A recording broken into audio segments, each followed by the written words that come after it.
মাত্র ৬২ দিনে সংক্রামক রোগ হাম ও এর উপসর্গে শিশু মৃত্যুর সংখ্যা ৪৫০ ছাড়িয়ে গেছে। গত কয়েক দশকে এত অল্প সময়ে সংক্রামক কোনো রোগে এত বেশি শিশু মৃত্যুর ঘটনা ঘটেনি। বিশ্বের সম্পূর্ণ নতুন রোগ করোনা সংক্রমণের শুরুর প্রথম ৯ সপ্তাহে দেশে মৃত্যু হয়েছিল প্রায় ৩৫০ মানুষের।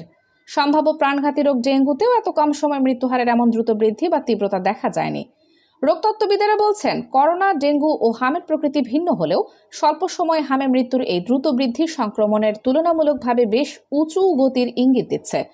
এটি দেশের স্বাস্থ্য ব্যবস্থার ওপরও লক্ষণীয় তীব্র চাপ সৃষ্টি করেছে। সরকার ১৫ মার্চ থেকে প্রতিদিন হালনাগাদকৃত হামের তথ্য প্রকাশ করছে, যেখানে নিশ্চিত রোগী, উপসর্গজনিত রোগী ও মৃত্যুর হিসাব দেওয়া হচ্ছে। তবে জনস্বাস্থ্য বিশেষজ্ঞদের আশঙ্কা, সরকারি হিসেবের বাইরে সারা দেশে আরও অনেক মৃত্যু ও রোগী থাকতে পারে যা আনুষ্ঠানিক পরিসংখ্যানে অন্তর্ভুক্ত হয়নি, বিশেষ করে অনগ্রসর ও প্রত্যন্ত এলাকায়। বিভিন্ন রোগের প্রকৃতি, বিস্তারের ধারা ও নিয়ন্ত্রণ ব্যবস্থা ভিন্ন হলেও জনস্বাস্থ্য বিশেষজ্ঞরা স্বল্প সময় মৃত্যুর তীব্রতা বা আউটব্রেক ইন্টেন্সিটি বিশ্লেষণ করে ঝুঁকি নির্ধারণ করেন। নতুন বা পুনরায় সক্রিয় হওয়া সংক্রামক রোগের ক্ষেত্রে প্রথম কয়েক সপ্তাহে মৃত্যু বৃদ্ধির গতি স্বাস্থ্য ব্যবস্থার সক্ষমতার গুরুত্বপূর্ণ সূচক হিসেবে বিবেচিত হয়।